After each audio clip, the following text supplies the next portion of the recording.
ഇവരുടെ നേതൃത്വത്തിലാണ് ED ഉദ്യോഗസ്ഥരെ കൊല്ലാൻ വേണ്ടി തീരുമാനിച്ചതിൻ്റെ ഭാഗമായിട്ട് അവർ സഞ്ചരിച്ച വാഹനത്തെ എല്ലാ രീതിയിലും ആക്രമിച്ചില്ലാതാക്കിയത്. നമ്മൾ ഇഷ്ടിക എടുത്ത് ഒരാൾ സഞ്ചരിക്കുന്ന വാഹനത്തിന് നേരെ എറിയുമ്പോൾ സംഭവിക്കുന്നത് എന്താ? വാഹനം അത് തകിടം മറിയുകയോ വാഹനത്തിന് അകത്തുള്ള ആളുകൾ മരണപ്പെടുകയോ ചെയ്യും.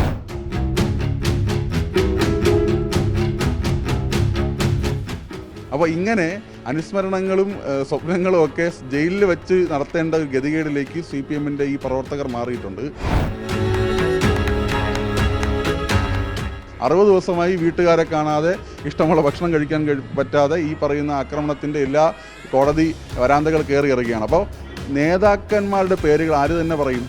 അറസ്റ്റ് ചെയ്യപ്പെട്ട ആളുകൾ തന്നെ പറയും.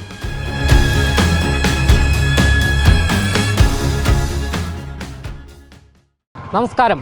ED ആക്രമിച്ച കേസിൽ തിരുവനന്തപുരത്തെ IP ബിനു അടക്കമുള്ള നിരവധി CPM നേതാക്കൾ അഴിയെണ്ണിക്കൊണ്ടിരിക്കുകയാണ്. ഈ ED ആക്രമിക്കുന്ന സമയത്ത് MV ഗോവിന്ദൻ അടക്കമുള്ള CPMൻ്റെ മുതിർന്ന നേതാക്കൾ ഈ ഒരു സ്ഥലത്ത് ഉണ്ടായിരുന്നു. അതായത് പിണറായി വിജയൻ്റെ വഴുതക്കാട് ബേക്കറി ജംഗ്ഷനിലുള്ള വാടക വീട്ടിൽ MV ഗോവിന്ദൻ അടക്കമുള്ള മുതിർന്ന CPMൻ്റെ നേതാക്കൾ ഉണ്ടായിരുന്നു. ഈ നേതാക്കൾക്കെതിരെ ഒന്നും തന്നെ എന്തുകൊണ്ടാണ് കേസെടുക്കാത്തത്? വരും ദിവസങ്ങളിൽ ഈ മുതിർന്ന നേതാക്കളെല്ലാം തന്നെ നിയമക്കുരുക്കിൽ പെടുമോ? ഈ ഒരു വിഷയത്തിൽ ഇന്ന് മറുനാടനോട് പ്രതികരിക്കുകയാണ് യുവമോർച്ചയുടെ സംസ്ഥാന ജനറൽ സെക്രട്ടറിയായ ഗോകുൽ ഗോപിനാഥ്. ഈ ED ആക്രമിച്ച കേസിൽ നിരവധി CPM പ്രവർത്തകർ ഇപ്പോഴും ജയിലിലാണ്. പക്ഷേ അതിന് ചുക്കാൻ പിടിച്ച്, അതായത് MV ഗോവിന്ദൻ അടക്കം നമ്മുടെ സ്ഥലത്തുണ്ടായിരുന്നു, ജോൺ ബ്രിട്ടാസ് ഉണ്ടായിരുന്നു, VK പ്രശാന്ത് അടക്കമുള്ള മുതിർന്ന നേതാക്കൾ എല്ലാവരും തന്നെ ഉണ്ടായിരുന്നു. അവരുടെ കാര്യത്തിലൊന്നും തന്നെ യാതൊരുവിധ നിയമ നടപടിയും നിലവിൽ സ്വീകരിച്ചിട്ടില്ല. അവരിലേക്ക് എത്തുമോ എന്നുള്ളതാണ്. ED ഉദ്യോഗസ്ഥർ പിണറായി വിജയൻ്റെ വീട് റെയ്ഡ് ചെയ്യാൻ വേണ്ടി എക്സാലോജിക്കൽ വിഷയവുമായി ബന്ധപ്പെട്ട് കടന്നു വന്നപ്പോൾ സംഭവിച്ച അതിക്രൂരമായിട്ടുള്ള അതിക്രമവും അക്രമവും നമ്മൾ കണ്ടതാണ്. കേരളത്തിലൊരു കേന്ദ്ര അന്വേഷണ ഏജൻസി കടന്നു വരുമ്പോൾ അവരെ വകവരുത്താൻ കൊല്ലാൻ വേണ്ടി ശ്രമിച്ചവരാണ് കേരളത്തിലെ CPM. അതിന് നേതൃത്വം കൊടുത്തതാരാ? CPMൻ്റെ സംസ്ഥാന സെക്രട്ടറി MV ഗോവിന്ദൻ നേരിട്ട് വന്ന് അവിടെ ആ അതിക്രമത്തിന് നേതൃത്വം കൊടുക്കുകയും CPMൻ്റെ അന്നത്തെ താൽക്കാലിക ജില്ലാ സെക്രട്ടറി ആയിരുന്ന A റഹീം, CPMൻ്റെ പാർലമെൻറ്റ് അംഗം ജോൺ ബ്രിട്ടാസ്, അങ്ങനെ CPMൻ്റെ പ്രധാന തിരുവനന്തപുരത്തെയും സംസ്ഥാനത്തെയും നേതാക്കന്മാർ, സംസ്ഥാന സെക്രട്ടറി മെമ്പർമാർ, ഇവരുടെ നേതൃത്വത്തിലാണ് ED ഉദ്യോഗസ്ഥരെ കൊല്ലാൻ വേണ്ടി തീരുമാനിച്ചതിൻ്റെ ഭാഗമായിട്ട് അവർ സഞ്ചരിച്ച വാഹനത്തെ എല്ലാ രീതിയിലും ആക്രമിച്ചില്ലാതാക്കിയത്. അപ്പോൾ കൃത്യമായി നമുക്കറിയാം, കഴിഞ്ഞ ദിവസങ്ങളിൽ കോടതികളിൽ ജാമ്യാപേക്ഷയുമായി ഇവർ പല കാരണങ്ങളും പറഞ്ഞു പോകുമ്പോൾ കോടതി ഇതെല്ലാം തിരസ്കരിക്കുകയാണ്. കാരണം ഇത് ഒരു ക്ലിയർ ഫാക്ട് അതിൽ നിലനിൽക്കുന്നുണ്ട്. എന്താ ഫാക്ട്? ഇത് കൊല്ലാൻ വേണ്ടിയുള്ള ശ്രമമായിരുന്നു. നമ്മൾ ഇഷ്ടിക എടുത്ത് ഒരാൾ സഞ്ചരിക്കുന്ന വാഹനത്തിന് നേരെ എറിയുമ്പോൾ സംഭവിക്കുന്നത് എന്താ? വാഹനം അത് തകിടം മറിയുകയോ വാഹനത്തിന് അകത്തുള്ള ആളുകൾ മരണപ്പെടുകയോ ചെയ്യും. നിലവിൽ എന്തോ ഭാഗ്യം കൊണ്ട് ആ ഉദ്യോഗസ്ഥർ രക്ഷപ്പെട്ടു. അപ്പോൾ അടുത്ത അറസ്റ്റ് നടക്കേണ്ടത് ഈ പറയുന്ന 20ഓ 25ഓ വരുന്ന സാധാരണ ഈ നാട്ടിലെ DYFIക്കാരും SFIക്കാരായിട്ടുള്ള ഈ ചെറുപ്പക്കാർ മാത്രമല്ല, ഇവരുടെ ആയുധങ്ങളായി മാറിയതാണ്. അവരിപ്പോൾ ഞാൻ മനസ്സിലാക്കുന്നത്, പല സുഹൃത്തുക്കൾ നമുക്കുണ്ടല്ലോ, ഈ പറയുന്ന ആളുകൾക്ക് പശ്ചാത്താപമുണ്ട്. 60 ദിവസമായി ഈ പറയുന്ന ആളുകൾ അവരുടെ ആവേശമെല്ലാം കഴിഞ്ഞു, 60 ദിവസമായി ജയിലിൽ കിടക്കുകയാണ്.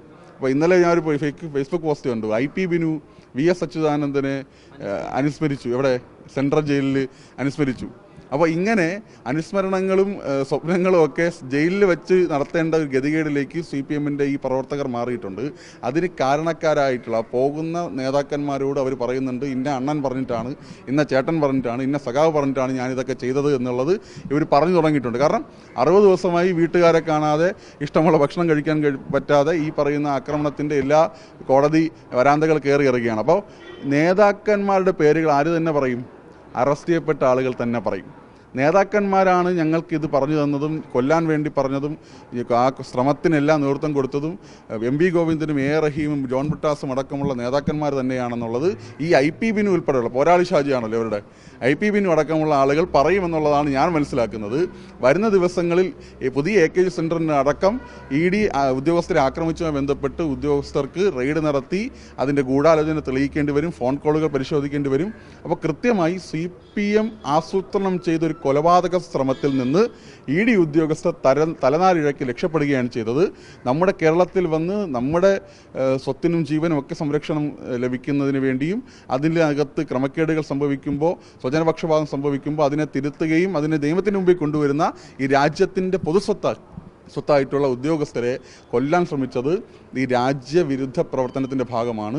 അതിൻ്റെ എല്ലാം നിയമപരമായിട്ടുള്ള വ്യവഹാരങ്ങളിലേക്ക്, നിയമ നടപടികളിലേക്ക് അതിൻ്റെ എല്ലാം പ്രതികളായി CPMൻ്റെ സംസ്ഥാന സെക്രട്ടറി തുടങ്ങി താഴോട്ടുള്ള നേതാക്കന്മാർക്ക് പോകേണ്ടി വരും.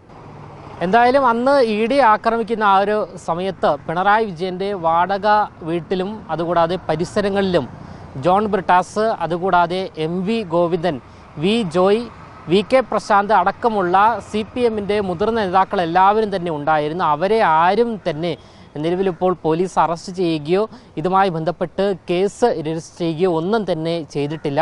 ഈ മുട്ടയെറിഞ്ഞ IP ബിനുവിനെ അടക്കമാണ് നിലവിലിപ്പോൾ അറസ്റ്റ് ചെയ്ത് ജയിലിൽ അടച്ചിരിക്കുന്നത്. അതുകൊണ്ട് തന്നെ മുതിർന്ന നേതാക്കളെ ഇനി പോലീസ് കേസെടുക്കുമോ, അവർക്കെതിരെ കേസെടുക്കുമോ എന്നുള്ള ചോദ്യമാണ് ഉയർന്നു വരുന്നത്. അവരും നിയമക്കുരുക്കിലേക്ക് നീങ്ങുമെന്നുള്ള സൂചനയാണ് നമുക്കിപ്പോൾ ലഭിക്കുന്നത്. ക്യാമറമാൻ ഷിക്കിനൊപ്പം അമൽ രുദ്ര, മറുനാടൻ മലയാളി, തിരുവനന്തപുരം.